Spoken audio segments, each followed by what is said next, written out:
Welcome to another episode of Brand to Scale, the podcast where I sit down with people who have built, grown, and transformed businesses and uncover the real gritty stories behind the journeys.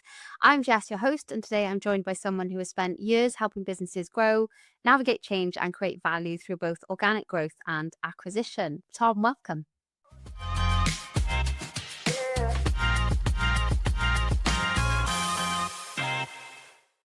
Thank you, Jess. Thanks for having me on the podcast. Thanks for coming. So we've known each other for a while, but for the purposes of everyone listening, hopefully there are people listening, can you give us a quick introduction to who you are and your journey so far? Let's go with that. Of course I can. Yeah. So my name's Tom Wood. Up until very recently, I was CEO of Rawlings Group, and Rawlings Group are a packaging and equipment business, around 140 people, 35 million turnover. So I joined that business 14 years ago. So I've built and scaled it from quite a small team of 10 people in one room to 4 or 5 different sites around the UK. We've expanded into different products, grown organically, launched new things, but we've also along the way grown by acquisition, which has been a big piece of that. So been there a long time, 14, 15 years. I had another career before that, which was about pretty similar length, which was more corporate. So I started out working for Unilever. I joined their grad scheme. I guess I cut my teeth there, worked on different projects, learned a lot of different skills, and that took me around the world as well. So I worked in France, and I've worked in Hong Kong, and I've worked on different projects in consulting as well. So had a really interesting career so far. Enjoyed having that variety from being corporate and maybe part of a bigger machine to having really control on a smaller business where I was director and a shareholder. And as I mentioned at the beginning, I'm moving out of that now. So after 14, 15 years doing that, I'm moving on, and I'm now looking to work a bit closer with leadership teams and founders on a more consultative basis, advisory work, and simply trying to help people who are going through, I suppose, what I'm going through, and pass on some of the lessons that I've learned along the way. Tom, you look far too young to have had that career so far, all those experiences. It was the 90s when I started in business. So yeah, it's not quite 30 years, but it's 27, 28 years, I think. Wow. Yeah, a whole host of experiences to pull through to the next chapter, I'm sure. Just to go back a few more years than that, what did you want to be when you grew up, Tom? I don't think I ever knew. I think I enjoyed lots of things. I like variety, and that hasn't changed. I like going out, I grew up in a very rural part of East Devon, so I loved investigating woods, cycling, going off and doing things, playing with my friends. But I think I probably went through school and also my degree, and maybe even the interview process for my first job, not really with a clear idea of what I wanted to do. I just knew I liked working with people. I like solving problems. I like things that are interesting. I like things that are novel. So I think coming through the corporate stuff and then ending up as a generalist has suited me, because I've always felt with an SME, when you're growing an SME, you go where you're needed. So that kind of ability to be flexible, and if there's issues from the finance side, you've got to apply yourself there. If there's issues from a people side, you have to apply yourself there, marketing, sales. So I think that suited me, having enjoying that variety. I think, growing up, I really just wanted to do what I found fun. And luckily, most of my career has been pretty fun, and hopefully it's going to get even more fun. Very fortunate then, I'm sure, definitely. What did your early career look like? The graduate scheme with Unilever, what was that like? And what did that teach you on the way up?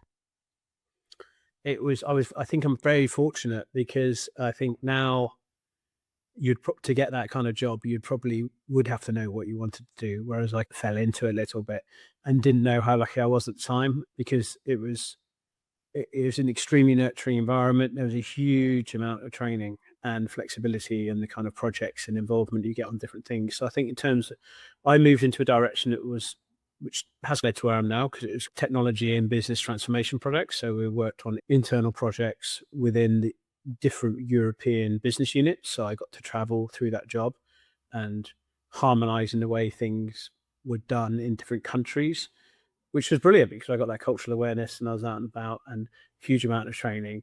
So I was extremely lucky. I think it was a good time. And as I said, I spent 3 years in France, traveling around Europe, working on various different projects, all internal projects in business change perspective. And then I did 3 years back in the UK doing some of the things. So yeah, very fortunate. And I think some of those roles are, as I said, a lot harder to find and get now. I don't think they'd send someone who is 22 and know nothing to France on an expatriate contract nowadays. It just wouldn't happen. No, probably not. Showing my age again, it was the franc when I arrived there. There wasn't even the euro yet. It was still the franc. So it was a Oh, wonderful. showing your age now. Your age. What you've probably thrown into the thick of it a little bit then with the experience there. What did you learn about leadership in that journey up? I think what I learned, maybe haven't always applied well, was the leaders that really took care of me. I took care of them back, and I think that's really key. So that my manager, when I was 25, I remember good managers and bad managers from that time, but the people that really took care of the individual and understood that people do have different needs, they then got 100%, 110% from me. So I think that ability to be flexible in terms of how you lead, how you manage people, and just people that were aspirational and had big ideas and understood the bigger picture. That was something I think back then I didn't think I could do that, because it felt like they were encompassing and understanding so many things at the same time, and then being able to channel them in and articulate them to a big group of people. So yeah, there were some people who were definitely heroes when I was starting out that I tried to emulate, but it takes a long time obviously to learn those skills. Definitely. Did you manage to keep in contact with any of those people in a sort of like mentor role almost? Because when you find those people, you want to cling on to them, don't you? I do anyway. Yeah, no, I have done with some of them, and they've seen my journey, and I've seen theirs. And obviously, people are all over the world, and people are busy, so it's harder to get in together. But I have certainly stayed in touch with some of the key people. Yeah. That's brilliant. Mm. What about, you mentioned bad managers a while back. Is there anything that you don't have to name names, obviously, unless you want to, but are there any traits that you came across from managers or leaders that you thought, oh, I'm definitely not going to bring that forward into the way that I lead or manage people? Yeah, I think there's people who are less inspirational, and there's people who are very focused on task. And I think with people, you do have to go slowly. You go slowly to go fast. And I think it doesn't work sometimes to try and push things through quickly. And that's a difficult lesson to learn. I don't think I've always got that right either. And then there's another element, I think, which is, so I think that's just a kind of maybe more of a mistake in management, or just a lack of understanding on how to get things done efficiently. But then there's the politics side, I think, which is different again, because that's probably a little bit more, people know what they're doing. They're, deliberately playing people off against each other, or deliberately focusing on things that aren't important for their own gain, rather than the gain of the group or the team or the company. And I've certainly seen that, not necessarily at Unilever, but in consulting and other roles that I've done. With all that experience and then your last 14, 15 years with Rawlings Group, how did that come about? So you had all the experience, obviously, but how do you get a CEO role from having a normal job, if you like? Is it an application process? Do you get headhunted? Like, how was that? Did you know someone? How does that work? Yeah, it was a bit of luck really, and the stars were aligned, because I was in a role in Hong Kong, and I was at the end of my rope really with that. I wasn't happy, and then through my own personal network, through someone I knew quite well, I heard about this job, and I did have to go through a non-recruitment process, but it was through my network that I found out about it, and some of the family members I knew from a previous life. So it wasn't a normal recruitment circumstances, and I think that's where network's really critical, and it's served me well for the rest of my life as well. Knowing what's happening, knowing people that are working with people they can trust is really key. So it was an unusual opportunity, and I think if it had come a year earlier or a year later, I might not have taken it, because I just happened to be in a point where I was keen to come back from Hong Kong to the UK. It was a point where I was starting a family. That the opportunity to move to Bristol and be located in Bristol was a kind of a bonus compared to perhaps going back to London. So I saw it really as a kind of, okay, like in a consulting project, a transformation business change project, come in, run it for a year, fix the things that I knew about that I needed fixing, and then move on to back to what I did before. So it was a bit of a leap of faith, but because in my head, it was never going to be something that's permanent. and it was just going to be another string to my bow. I was willing to take that risk, and every year something's happened. It's got interesting, and the years have gone past. So it took me down a road when I decided to do it that I had no realization that it would. It was a surprise to some extent that the years racked up, because there was always something good happening, and I never got bored. Wow. Yeah, there's a key theme there, I think, with business owners, leaders, entrepreneurs that we speak to, in that things constantly changing and evolving keeps things interesting, doesn't it? And that's when that's where the excitement is, definitely. 100%. Is there, you mentioned networks there, and I'm a big advocate for building your network, because lots of the opportunities that I've had throughout the years as well have been because of networks that I've joined. How much importance do you put on that, and what advice would you give to budding business owners and leaders in 2026, I guess, in terms of getting out there and building that network? Yeah, it's worked for me. I think it's hugely important, not from a basic kind of customer's perspective, but from having a good sounding board, having people to turn to if you've got a problem, and people understanding what you're going through or have gone through that before. Because sometimes just in a couple of sentences, you can get a nugget that's just so valuable. But I think the advice, I think I have seen leaders and founders who are quite internal looking on their businesses, and there's a time for that as well. But I think someone in a growing business, or depending on what your role is, needs to have that outside view as well, and be open to spending time without really knowing what the gain is going to be, or knowing that you're planting seeds perhaps for benefit in 6 months, in 12 months. And it works for some people to be quite internal looking, but I definitely advise people to work their network, because there comes a time when you'll need it and need that support. Absolutely. Is there value in thinking of, I certainly think so, value in thinking of going into those networks with the knowledge that you've got as well, and imparting that for no real gain, not just to impart wisdom for a fee, but to sit in those rooms and share your career journeys and challenges as well, and being open about that? Because it can be quite, there's that cliche phrase, it's lonely at the top, isn't it? But if you're in a room with peers, then it can be, sharing that knowledge is valuable. Yeah, absolutely. I think you've used the word therapy before. I think being able to be totally open and honest in certain rooms is really valuable, because you can walk in there and be holding on to stuff you don't even know you're holding on to, and then through the process of talking, you're working out issues, and just from the affirmations you get from people, or people understanding you, I think that's really important. And you might have a great leadership team and have big relationships within your business where you can do that, but sometimes as the leader, as an MD or CEO, you can't really be always saying those things, or showing not necessarily weaknesses, but you've got that role in the business, and it's a lot harder really to open up. Absolutely. With your appointment with Rawlings Group, then you said that they were things that you knew you were going in to fix, and that you knew you had to get done. And it was quite a small team to begin with. So Yeah. through that journey, what were the challenges you didn't expect that you faced along the way, and some things that you had to get good at fast to be able to do that job? The thing I didn't expect was early in the first few weeks, I had to cancel a typewriter service contract. They were still paying. Yeah, this is the funniest anecdote. So the business is very traditional. So so the orders were still triple stamped back in those days. So the early low hanging fruit was very low hanging and very easy to do. So yeah, they were literally paying for a typewriter service contract. I couldn't believe it when I opened the letter. I was like, "We got £60 saving a year here." Wow. But Did you think that was like code for some other type of technology or something? no, because there's one person who had a typewriter still. So, um, Wow. and this is 2010.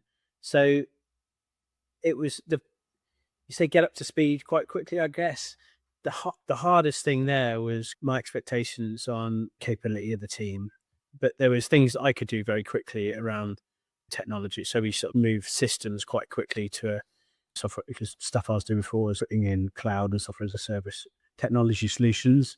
The the route for technology change was very quick, because it was a lot of paper-based stuff. And so I not steered clear, but I didn't really focus massively on the kind of the industry and the sector and customer relationships I picked up. But it took a while to understand how the industry worked. But there was a lot of things around team structures, technology, HR, processes, procedures, all that kind of stuff that we had to put in quite quickly, and doing it quite a light touch when you're one site, one warehouse, and 11 people. That was quite straightforward. But I think understanding the capabilities of my team and trying to work out how to communicate with them, how to manage them, because coming from a consulting background, you've got bigger teams, people with more experience, expectations are higher. So I had to moderate some of those expectations and actually take my time to really know what people did, because there was, coming from the corporate background, there's some people who were extremely capable and doing a fantastic job, but they weren't used to having the one-to-ones and reviews, and they weren't used to having to justify what they did, or they might not be able to fill out forms properly, but they were bloody good at what they do. And that was a learning as well. And I think that taught me not to judge a book by its cover. There's people who are brilliant out there who are keeping things together, but they're not so good at telling that story. I would imagine that the people element would have been quite a big challenge there as well, from going from Yeah. sports, and you coming in from the outside as well, as an outsider rather than someone moving up from within the ranks. So were there any, I don't know, obstacles to overcome in terms of culture from you coming in from the outside? No, I don't think so. Not from a cultural perspective, because I think I kept an open mind, and because it was quite, as I said, a small team. And in those days, it was pretty much in the office everyone's in the office Monday to Friday. There's a couple of sales reps on the road, but I had the opportunity to spend a lot of time with people individually. So that really helped. And I also as I was being recruited, I recruited a general manager who came in who had much more experience in small businesses than I did. So I relied on her a lot for a long time, and particularly getting going, she was a bit of a sounding board because she was new too. And she was from Bristol and worked at small businesses, so she was probably better than me at working out what was really going on and talking to the people. That was invaluable. So you had a wing woman basically to Yeah. start with. That must have been really helpful. Yeah. Yeah, very grateful for that. With the people element then, you mentioned about spending quite a lot of time with them at the beginning. How vital was that to start off on the right foot? And how do how can people navigate that if it's a much bigger business? Because you grew into a much bigger business. So I'm assuming spending that much time with everyone that you bring in is not going to be doable at a certain point. No, exactly. I think it was really important for me at the beginning because we were on the decline as a business because we hadn't moved forward, and competition was doing things differently, and that was putting pressure on some of our very long-standing relationships with customers that had gone from the old model of always buying from Rawlings, always paying the initial price, and being quite comfortable relationship, but perhaps not having the right processes in place for managing key accounts, for understanding what stakeholders of that customer were. So I did need to spend time with the people, commercial people. There wasn't very many, right? This was 3 or 4, but people who were customer facing, dealing with customers, to understand what was going on with some of those key accounts, because we were quite. I think when I started, probably something like 40% of our business was with Western Cider, great customer, but they'd grown from a family business where we had a long-standing loyal relationship to perhaps becoming a bit more of a mid-size business with new people coming in who were under pressure to make supply chain savings. So that kind of relationship with those customers was changing. So I did need to work quite closely with those people and get across some of those relationships, both down the supply chain to customers and that supply chain to our suppliers, and understand what supplier relationships we had in place. Because things like, a lot of it was done still on gentlemen's agreements, contracts were missing, that kind of thing. So there was a lot of change, but I managed to have that lot of face time to ensure that was clear. But you're right, when you're bigger, that's impossible. And I think it feels like there's a sort of, depends on the type of business and where you're located, because by the end, we had people in 5 different offices. So that made it harder. And obviously having 130, 140 people also made it harder. So at that point, communication has to be planned instead of by osmosis and just talking to people and everyone knowing each other. You need to know what you're sending out, when you're sending it out. It needs to be reviewed. It needs to obviously go to the leadership team first, and then you need a strategy around how you do communication, which is, it makes everything much more complicated. And of course, there were a lot of people in the business who were working in different sites that were recruited and I never met and I no longer knew what their kids were called, what their dog was called, and all that kind of stuff. So it does change, and how the business is run, how you approach things, what structures in place, that needs to be built up as you go, because without that's the scaffolding that holds things together. Absolutely. And as the CEO then, it would have been your responsibility to make sure that the vision, mission, values of business are communicated across the organization. Is that something you had a chance to mold and change when you came in, or was it quite an established business and all that was set and ingrained already? No, over the course of the years, we revisited that probably many times. So I think at the beginning, none of that was set. There wouldn't have been any values and missions, and probably, to be honest, for the first few years that I was there, we probably didn't put that in place because it felt like being in one room and working together. There was a kind of a implicit understanding of what those things were and the direction we're going in. We had plans, we had strategies, but I think when we got to a certain size, we realized it was becoming more of a problem, probably, and we needed something to help us. And we implemented EOS, Entrepreneurial Operating System, which is a model built by a guy called Gino Wickman. I don't know if you've heard of it. No, I haven't. Tell Right. me more. So you haven't heard of it? No. So it's a bunch of tools and techniques and models for running growing businesses, and it covers off the people side. It covers off how you run meetings, how you set short-term, medium-term, long-term goals, how you set your vision, how you set your mission, how you set your values. So it pretty much covers the full elements of running a business, and that helped harmonize the way things were done across the business. Because particularly when you grow by acquisition, people had their thoughts around, or their ways of doing things that might be so deeply ingrained, and they might think that's normal, but in another business, other things are normal. So it helps harmonize the way you do things and gives a kind of common semantic platform to everything you do, so that if in the EOS world you talk about a rock as a 3-month objective, because we're finding that I think communication was getting harder because people were having a conversation but coming away from it with perhaps different understandings, because the way they did things was different, and the way they thought about things were different, and how they set priorities and how they did things were different. So it helped us harmonize. It's quite a simple model, but quite difficult still to get right because it's business and people. But it was really helpful in terms of creating accountability, making sure everyone was on the same page, making sure we had the right people in the right seats, and gives a bit of a platform to grow from, and to create a common understanding of what we're trying to achieve, a common scorecard, understanding what results we're looking to get, and all the elements that you need to move a business forward. The EOS then, if a business was listening and going, that sounds like a great idea, like where do they need to go for this? Is it a program, or can you just go online and find the model? Like, how does that work? Yeah, you can Google it and see a couple of videos to get an overview. I'm always happy to talk to anyone about it, having benefited from it. When we came to implement it, we used an implementer, sorry, not integrator.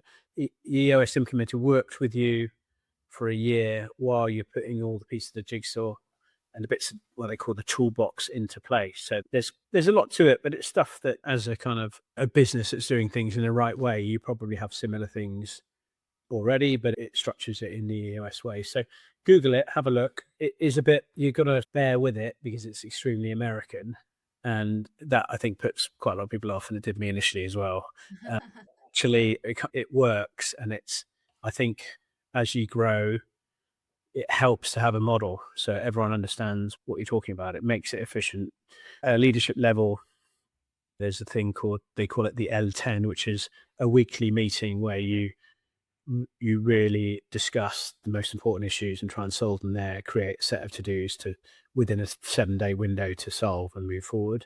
So it focuses your leadership team in a meeting cadence of how you talk about problems, how you review your key numbers on your scorecard quickly.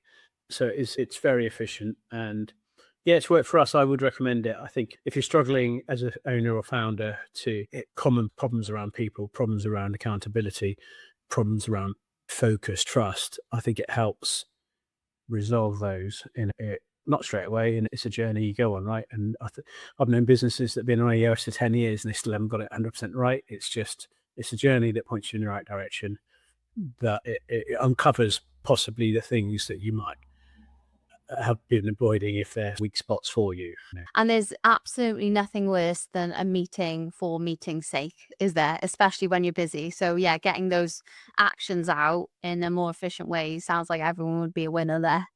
100%, and the really one of the interesting things about it is it's a real focus on time. So one of the EOS sayings is on time is late. So they expect if it's a 9 o'clock meeting, you get there a couple of minutes early, do your chit chatting. It starts at 9 on the dot. And for example, the L10 leadership, the L10 finishes. It's a 90-minute meeting. It finishes after 90 minutes. So you might have discussed one issue, you might and got a few actions off that if it's a big one, or you might discuss 20 issues, but anything, it's a dynamic issues list that during the week you prioritize in that meeting and discuss and solve. But after that 90 minutes is up, the meeting is over and everyone knows that. So that focus is behind too. Yeah, definitely, definitely. The values and the culture side, it's one which is going to be an exercise in that model, I would assume. It's one thing to have your sort of values pasted on a really pretty mural in the office corridor somewhere. And it's another to actually live to those behaviors that uphold those values, isn't it? So how do you, once the leadership team's decided on what those are, how do you then instill that in a business? So again, I can talk about how it's done with EOS because that makes it quite simple. You have in EOS, you have a one pager which has your vision, your mission, your core values, your 1 year picture, I think it's called, 3 year plan, and 10-year vision. So it's all on one page. And the way that it is embedded is that it's communicated regularly. It's you go through. So any team that has a meeting looks at the what's called a VTO, looks at this one pager during that meeting. So it's there as a bit of a North Star for everyone at all times. And one of the other concepts is that you talk back to the team on a quarterly basis called the quarterly pulse. And during that, you go through all the elements of that document. So you are repeating what the values are, you're living them, you're seeing them on a regular basis, and you're encouraged to try and make them as simple as possible, because I think sometimes they can be aspirational and not really reflect the business or be too complex.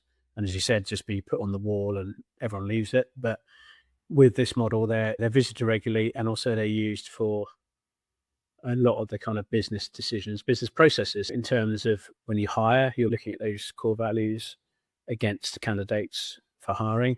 You're using those core values to look at people when you go to your one-to-ones. So they're brought out and weaved into many different processes. So I think it does mean that those core values are who you are, but also who you want to be and who you have to be and what you need to stick true to. And again, we didn't get it right initially. And they were probably too would like to be this, or this is what we should be, or feeling that other people had these kind of values. So yeah, keeping them simple, I think, is good, and people need to understand them and know what that means for them and why it's important. And I think if it is part of their assessments, then it puts it a bit higher to mind in terms of you leaving out. Can you give examples when you've been living these values? Collaborative work. What have you done that's collaborative? And you get the opportunity also to praise other people within your team and put them forward. This is an example when John was collaborative. He worked with a different department to get this outcome, and this helped me for these reasons. So when that starts happening, it's brilliant. And it becomes part of the language that people are using internally when they're talking about why something was good. When you start hearing that, it's working.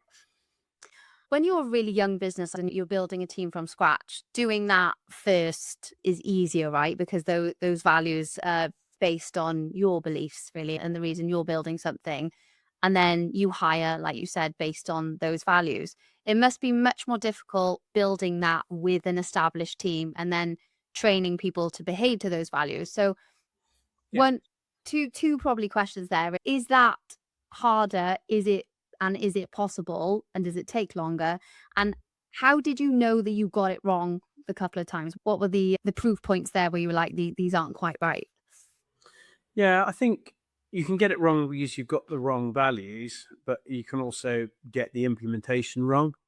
So I think I mentioned before about getting the wrong ones because it just didn't feel right. People couldn't remember them, or they weren't, and they were too complicated. But implementation, I think if you know they're right, then it's different. Don't think you should necessarily change them based on one demographic's feedback. So I think particularly when you grow by acquisition, there are challenges in terms of integrating that business, and not everyone, the cross section of employees, some will be completely against it and be disruptive. Some will be on board straight away, and there's a middle section that are on the fence, which is most people. But Yeah. I think if you know you got them right and you're consistent and clear and you keep explaining and you acknowledge that it's a different way than they might have done things before and that you're going to give people time, I think eventually most people accept that, and they accept that they are going to be assessed on them, and there's reasons why these are the right values and this is who we are as a business. And I think the good thing about putting that in place and being consistent about it is it manages itself in terms of the result you get with people. There will be people that just leave, and I think often you get a feeling that they're not buying into it and come thinking we've got a problem down the road, but they see that this isn't going away and it's not for them. They can't live to those values. They're not happy perhaps about what's been put in place and the change has come about, and they make the decision for themselves. It's not for them, and that's a win for them and a win for the business because they don't fit. And I think that's more humane, I think, than because the whole system is that you're being very clear about the why. It's not, there's evidence, it's evidence based and around why they're important. And I suppose it's not just about attracting the right people into the business as well, is it? It's about communicating that externally as well. So you're attracting the right customers. Would that be fair to say? Yeah. Again, with the model we've got, the hope for how we used US in the past, should I say, that comes across, I think, in the behaviors and the customer service that you get. I don't think we published externally our values because really the proof's in the pudding in terms of how that translates into results, accountability, how you manage your customer, and what we are as a business. But we certainly did customer surveys in terms of how they felt and whether the elements within those values were coming across in how we were serving those customers. And it's good to see that on an upward and improving all the time. And that's the difference, isn't it, between having it as a nice, pretty mural on the wall and actually living the behaviours that you've defined. Yeah. You mentioned growth through acquisition there. For the novices listening, what is the difference between organic growth and growth through acquisition? So acquisition is when you buy either the shares or the assets and goodwill of another company and either roll that into your business or manage a separate business within the group. And organic growth is either launching new products into customer markets or increasing what your offering is, so growing in a traditional sense. How would a business know which avenue is the right one, and is there an answer to that, really? I think most businesses, should be trying to grow, or not every business, but I guess even in order to stay still in the markets that are out there, you need to plan to grow organically because someone else is always going to be trying to encroach on your market. So I think most businesses should be working out what their strategy is to grow organically. On top of that, if a company does want to grow by acquisition, then that's another proposition. It's quite a big undertaking. I enjoy it, and I think it can. I guess the analogy would be it's a difference between sort of a linear organic growth can be more of a linear growth, and acquisition growth can be a step change in growth if you get it right. That can sound quite exciting. So growth can be a bit faster with acquisition if you're doing it that way. But what would be some of the mistakes that businesses would make when trying to do that? Is it down to the culture integration, like you mentioned earlier, or Yeah. other factors that would make that a bad move? I think there's a lot of different ways you can certainly get it wrong. If you get it right, it can be brilliant. Culture, I think, culture is a huge one. Yeah, so I think if depending on how you're going to manage things, you don't want to ruin what you got, whether that's people, product, customer base, any of those elements. And I think when you're throwing sort of two businesses in the mix, if you're planning on integrating rather than running them separately, Of course, cultural clash and can be a huge one. Essentially, that you're adding complexity, and the number of doubling the size of a team can increase complexity and people issues probably by a factor of 4. So that's something that is tricky. But not just complexity around people, but also what your real core offering is. I think you've got to have a quite stable business where your processes and procedures are working well, and you know what you're about, you know what your core business is, and that's working well, because it can be a distraction for the leadership team, the board, to start looking at something else. And there can be a risk, obviously, that you ignore the thing that is the engine behind what your business is, what your main products are, how you're servicing your customers.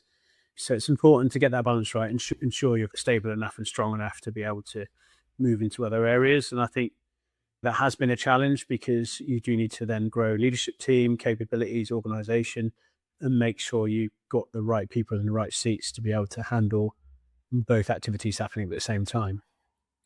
And I imagine how you described yourself around the excited by change and transformation and new things to fix. It probably would be important not to get distracted by that new shiny thing over there until that bit, the core business, is running really well, like you said, so that you can direct your attention somewhere else for a while. Yeah, or have a leadership team that can handle that. We had an MD who looked after the day-to-day running the business, and I was looking more at sort of long-term strategy, acquisition, big bits of growth, and that kind of thing. Is that something that still excites you, helping businesses grow through acquisition? Is that something that you'd be keen on doing more of? Yeah, so started talking, as I said, I've started since I come out of my CE role. I've been doing some advisory work, I've been doing some mentoring. I think what excites me is working with leadership teams and founders that really want to do something and want to achieve something. So M&A is definitely there, and I really enjoy it, because if you get it right, it said it can be transformational. And I enjoy working with that sort of SME side of the market. I think if you look at the how it works, the acquisition space, once you get bigger businesses where private equity or kind of institutional buyers are interested, that's then a little bit of a different game. I think in the SME space, where enterprise value is perhaps less than 10 million, you're looking at businesses that are probably still owner occupied and run, and they're probably plateauing. They're getting to a point where they don't know how to take things to the next level. So the interest factor there is helping them on the journey, sellers on the journey as well, because they probably still care about the brand. They probably still care about the people, their customers. It's a very emotional, they've only got one chance of doing this. It's a very emotional process for sellers. Building rapport, understanding what they want out of the deal, which is not always just financial. It's really important. And then I guess the intellectual challenge is seeing how that can mesh with what's already there and hopefully create something stronger. So I think that bit I like. I like the working with individuals on both sides, buy and sell side, understanding what makes them tick, and then imagining a future of these two entities together. That's exciting. I want to definitely talk more about the leadership mentoring work you're going into now, but you have done obviously a lot of work in your CEO role, and a lot of change happened there and a lot of transformation work. Can you talk a little bit about coming out of that role, and is there a period of time where someone could look at something and go, I've done here what I came to do, and now it's time Mhm. to move on? And how would they identify that? Is it feeling a little bit bored? I've done everything that I can do now. It's time for somebody else's crack at the whip, as it were. Yeah, I think it's there's probably several different points where you could jump off that I've had over the years. And I think there's been enough in the next phase to keep me interested. I think if you're going through if you're in the middle of a 3-year strategy and you haven't finished what you're doing, then that's one thing. I think for me at the moment, because of some regulatory changes, it's quite challenging in the industry in terms of sort of growth. So the focus has probably shifted to more to operational efficiency and cost cutting and that kind of thing. And I enjoy that to some extent, but I'm probably more motivated by and probably can add more value in the kind of the strategic growth and M&A side. So for Rawlings at the moment, they're not looking to do any more acquisitions for the interim. We're in a situation where it's make these work, integrate them properly, probably reduce the operational sites, that kind of thing, create some efficiencies. So for me, I think it's a good time to move into a different stage of my career and look at what I learned around acquisitions and growth and M&A. And take that forward to some other businesses who need advice, definitely. Is there part of you that was looking for another long-term CEO role, or was the going into the advisory space more appealing to you? I think at the moment it's more appealing. It's early doors still. It's only a few weeks since I've been out, 2 or 3 weeks. So I think at the moment I haven't been a long time in one place. I'd just love to work with a lot of different people on a fractional basis and apply some of the things I know and the common lessons. And I think that's a good opportunity also to just take stock and to learn. I think that's probably a better option for me than jumping into something with a big time commitment and big pressure that's new, but never say never. Never say never. With the work that you're going to be doing now with the advisory and mentorship stuff, what's really attractive about that? Is it the taking the learning that you just said into new roles, or is it the excitement of being able to grow somebody else's business for them? From the outside, from my perspective, I'd be like a great way to approach it, but you'd still be supporting someone to build something for them Yeah. rather than you. So how does that feel? Yeah, no, it feels quite good at the moment. I do take your point. I think you asked me before about what my personal values are in the I past. didn't I once I upon a was in, time. yeah, and I had a little think about that, and I think that's very aligned to what I'm trying to do here because I think I've whittled them down to growth, impact, and freedom. So I think from a growth perspective, it's about me growing and me learning and me understanding, but also helping and growing a business. And I think that ticks that box because I think working with multiple people on a fractional basis, I'm going to learn a lot, and also I'm going to be able to see the impact of that or see the growth in those businesses. And obviously, the third one, freedom. I think the flexibility to work with the people I really want to work with and have the choice is quite key. And impact, I think about contributions. So I think seeing what I can contribute, seeing the impact of helping people. So I think it feels at the moment this option and working with people and working on an advisory basis ticks those boxes and is in line with what my values are. There might come a time, as you said, in the future where I'm keen to grow something on my own. So I think I'm not closing the door essentially to either doing something on my own, buying a business, doing something a bit more entrepreneurial. So I think that's definitely on the cards. But for the moment, I think having this role and this path is the right thing for me for now. I'd like to touch on the freedom element of that a little bit because obviously you were in quite a high pressure job. I imagine that took you quite away from family, working long hours. So is that something that you're keen to not do again for that reason for a while, to be available more to Well, yes, to some extent, but I think hopefully, even if I went into another full time role, then you can still build a freedom within that. And I think it's not necessarily being able to be where I want to be at any time, but more the working with the people I really want to work with and really enjoying what I want to do. So the different Mm. ways I get of getting to that goal. But I think I was also lucky, perhaps compared to people in more corporate jobs when I was in Rawlings, because although it was as a senior role as CEO, there was flexibility in terms of how I delivered that, and they felt like it was control. And I've known what it's like to be in a corporate role where you don't feel like you have control, and that's almost the opposite of freedom if you don't have any control about how you do things, when you do them, what manner you do them. So I think I've been lucky on that value anyway for the last few years, but Yeah. obviously with them being on a fractional basis and advisory, it's even more level of freedom in terms of discrete projects that have a beginning and end, perhaps working with people that I really want to work with because I believe in what they're trying to achieve in a relatively short term basis. And I think, as I said, I'm giving myself 6 months, a year to see how that goes and reflect on what's working, what's not working. And then I can consider my options because, I'm certainly not ready to slow down quite yet. Absolutely. Is through all of that change, that role, what you're doing now, how important is you seem like quite an unflappable person, quite calm, in control, which I imagine is really helpful in the roles that you've done. Correct me if I'm wrong.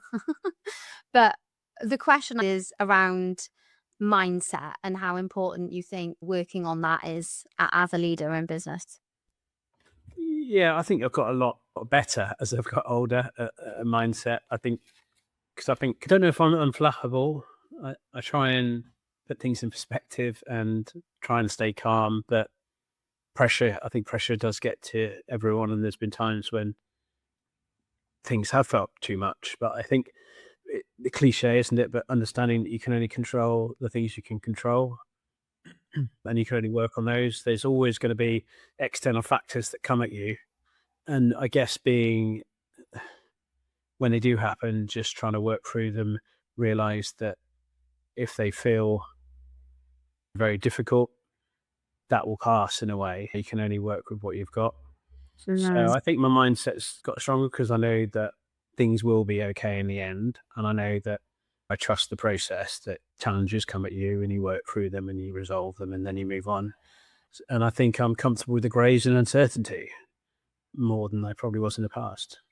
I love that, comfortable with the uncertainty. That's yeah, that's a really great phrase, I think. And Mm. I like the everything is temporary phrase, which can be a positive and a negative, can't it? If you're talking about something positive that's happening. But I think leaning on that a little bit helps sometimes. And often when you look back at things that seemed like they were just the worst thing in the world happening, three Yeah. months later you look back and go, oh, that wasn't so bad, actually. I handled it fine. The strange thing is, I think I'm more in touch with my emotions than when I was younger. I'm more aware of what they're doing to my decision making and my mindset. Whereas Mm. I thought that you'd become more emotionless when you're younger, when you're older, because young people are much more swayed by that kind of thing. But I think I'm more in touch. I can see it now, and see how important they are in other people in terms of their decision making and the things they do. But they were always there, obviously, but I probably wasn't aware that it was that then. But yeah, Yeah. management of emotions and yeah, and understanding how important they are, thinking how we all behave is really key. What do you do to help with that? Do you have a coach or a mentor? Do you read lots of books? Like, where do you get all this wisdom from, Tom? Cycle. What managing emotions? Yeah, mostly. Yeah. Honestly, exercise is helpful for processing things. There's been times when things have been very front of mind, and I don't have them that often, but losing sleep over problems or issues. But I do find I a lot better if I'm doing a lot of exercise. Yeah, yeah. I feel your pain there. Yeah, definitely. There's nothing like some really rigorous exercise where you haven't got any brain space to think about anything else Yeah. at that moment in time is But going back to I don't have a formal mentor, but we talked about it earlier, the peer networks and friends who are in business, talking to people like you is always helpful. That is the therapy as well. It is, yeah, I do call it therapy. It Yeah. is super helpful, definitely. What I found is whatever you're going through, someone else has probably gone through the same thing and So they've come out the other side and it's helpful, isn't it? You're not alone in it, whatever it is. yeah, that's right. So what is the plan now, Tom? Have you got businesses that you're currently working with? Are you looking for anyone in particular or a particular stage? And where can people find you? Oh, answer the last question first. Find me on, I guess LinkedIn is the easiest way nowadays, isn't it? But Yeah. no, I don't have a website or anything like that. Just at the moment, it's very, as I said, out there talking to my network, seeing who I can help, doing a bit of mentoring. So do have a formal contract signed with one company as board advisor. So that's helping them with their strategy to grow by acquisition. They're called Good Culture, and they're a B2B business that supplies some of the base ingredients for kombucha companies. They're a global business, Oh, cool. very lean, great, awesome management team and founder, doing really well. And they're basically ahead of their game in quite a niche market, very profitable. So just started working with those guys, helping them put together a strategy for how they can grow by acquisition. and that's a lot of fun already. But enjoying doing that and enjoying talking to a lot of people. And since I've left Rawlings, a lot of people in my network have obviously come out and reached out to me. So I'm having some great conversations around that. So very happy to talk to anyone that wants to know about M&A or EOS. I'd love to have coffee with anyone who's up for that. Love that. That's the proof of building a network again, isn't it? People reaching out to you after all that time, knowing what you're doing. Yeah, no, it's really nice because I've had some great moving on and had some really nice conversations with people since I've announced it. And that's leading to interesting stuff and interesting conversations. So yeah, it's all good. Nice chapters ahead. It must feel, even though it's not your business, you spent a lot of time in it as the leader of it. Does it feel like a bit like grief leaving another child behind? A little bit, because it changed so much, and I was driving that change and that growth, and being a shareholder and director, and yeah, so it will be difficult for a while, but I know it's the right thing for now, and I think more excited about the possibilities of what's next than disappointed about moving on, and I'm pretty forward looking and optimistic, so I'm sure I'll get over it, and you've already got over it. And I think the business is in a good place to thrive as well. So it's in good hands. So I feel more comfortable for those reasons. It fits with your values, doesn't it? You made an impact. You made an impact, and you left it in a better place than you found it. So that's got to be a win. That's got to feel good. Yeah, yeah. Amazing.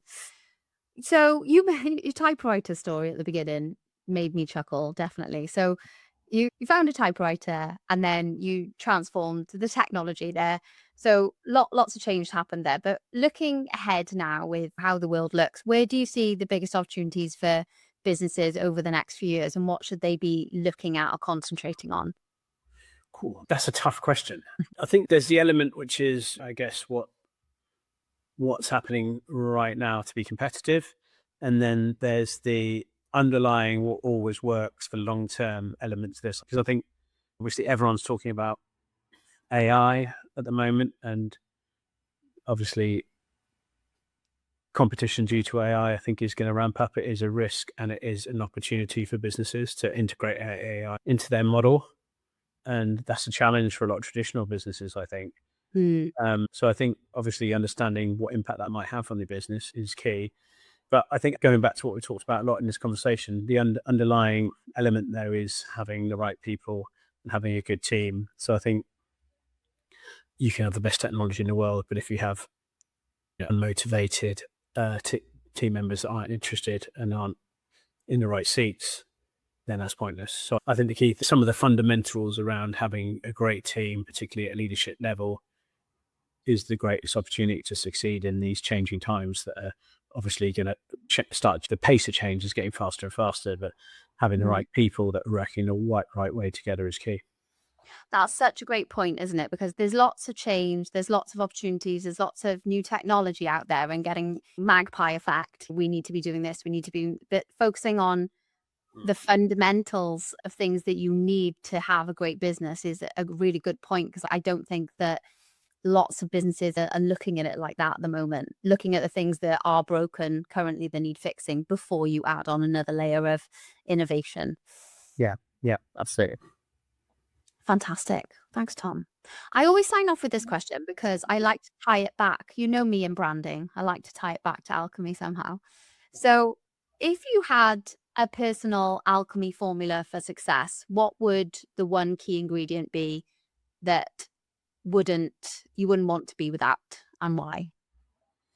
I guess on our previous just point there, I think team is everything, whether you're corporate or SME. If you don't have that, you're in trouble. And I've got a really good recommendation of a book for, have you read the five dysfunctions of a team? I have. Classic. Yeah. Love that one. It's a simple one as well. You probably read it in an hour, but I think it distills down sometimes that feeling of why a team's working or why it's not. So it's absence of trust, fear of conflict, accountability. I think when you're in times when the team isn't working, you go through those and you go, yeah, not quite. We're probably 4 out of 10 there, 4 out of 10 there, 4 out of 10. when things are flying, I just don't know why it's working so well. You can go, we have all that. We're not afraid to challenge each other in a respectful way. We're not afraid. There isn't a lack of trust here. So Mm. I think team is everything, and would be my slogan. And I think that, yeah, if people haven't read that book, it's very simple, but not simplistic, and it's worth reading. Definitely. I would definitely agree with that. You heard it here, people. People. Focus on your people. Absolutely. Thanks so much, Tom. I really appreciate your time and good Thanks, luck Chris. Yeah, it's been whatever happens next. Thank you so much for listening to this episode of Brand Scale. Look out for another episode dropping very, very soon.